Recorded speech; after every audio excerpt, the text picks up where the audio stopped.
What you're saying is it's responsibility of us. Yeah. So once again, I'm going to jump on the other side here because I know there's people who are probably thinking something very differently. We're responsible for the things that are happening in our lives. Manifestations are constantly occurring because we have unconscious thoughts and beliefs that basically could be social conditioning that we're operating from and we don't even know it. And this is the whole idea of what you were saying, this identity crisis, that we have to be very clear and intentional about what we're wanting to do in our lives and what we're wanting to experience by understanding ourselves and getting out of this pocket of the box way of thinking. When you just said earlier, let's just say someone comes over and they want to take advantage of your business, Yeah. right? And you know that something is happening and you do not like it. Yeah. And you confront this person because you know that they don't mean well. Now, for some people that would mean like, yeah, you put them in their place, you tell them that's, so is it still okay to do that? But if we do that, is that still putting out that energy of being taken advantage of? Great question. I'm so glad you asked that, Adrian, because what's funny is that we've dressed up love and compassion and empathy in all these flowery rabbits and butterflies and lollipops and rainbows and stuff. Love is fierce. Like love is fierce. Ooh, For me, fierce. the absolute, get this, the absolute embodiment and representation of love for me was Christ. It's Jesus. He was a rebel. Yeah, he was. He was a rebel. He rocked social norms. He was up in people's face. So what I would say is this. Remember, we are not our bodies, which means what we are, spirit walking around in human form with certain conditionings and experiences. Every individual, they're just a bag of conditioning, a bag of experiences. So I'm not saying that when we come into conflict or we're being taken advantage of, that we don't stand up for ourselves. Absolutely, we have to. We must stand up for ourselves. We avoid violence at all costs. And rather than seeing someone in conflict as being on a separate team, we acknowledge that we are not separate. We are not separate.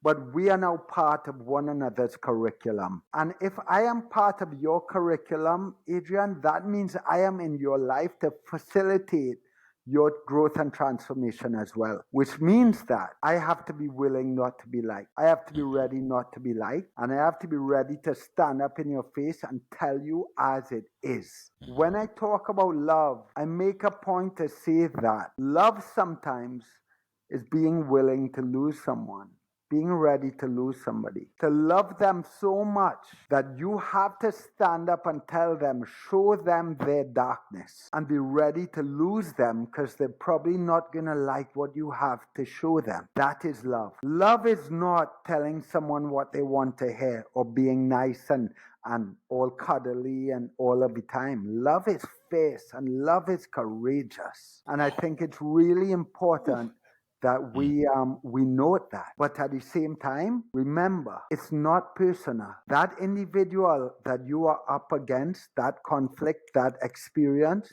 that's not really them. That's just their conditioning. I And, like that. I have a quote that I tattooed on my arm here, Adrian, and I wish I learned of it decades ago. And I don't even know who the author is because I can't find out. It always comes up as unknown. But it says this. It's a reminder. It says, I have not come to teach, I have come to love, and love will teach.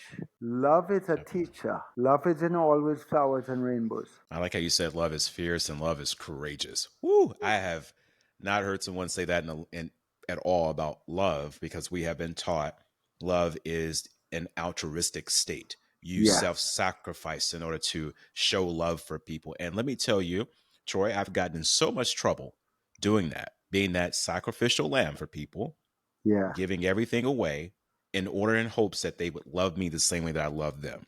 And I learned my lesson.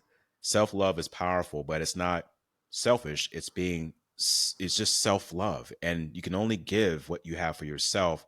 I like how you put love into the state of power, of not just being weak, but it's a powerful force. And back to Jesus, he was a rebel. I mean, look at this guy. He had disciples that were fishermen. You think they walked around talking about roses and rainbows? They probably Yeah. had some interesting conversations. He Yeah. chose some of the toughest people out there because he knew what he was up against.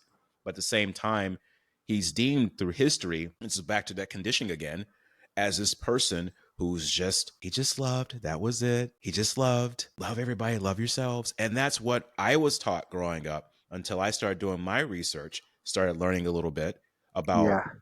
the history behind things, and realized that no, love is, like you said, love is taking the courage to tell someone something they need, they need to hear, not what, Yeah. not, not what you want them to hear. I mean, they need to know it. So back to this idea of love and what you're doing with yoga. There's another side of you I want to jump into right quick here. You wrote a book and it's called Yeah. Popcorn in My Pocket. Can you Yeah. explain the title? I love it. It's catchy. Yeah. I was like, what? I need to talk to you about this. Like, yeah, Y- where did that come from? Yeah. You know what's really funny, Adrian?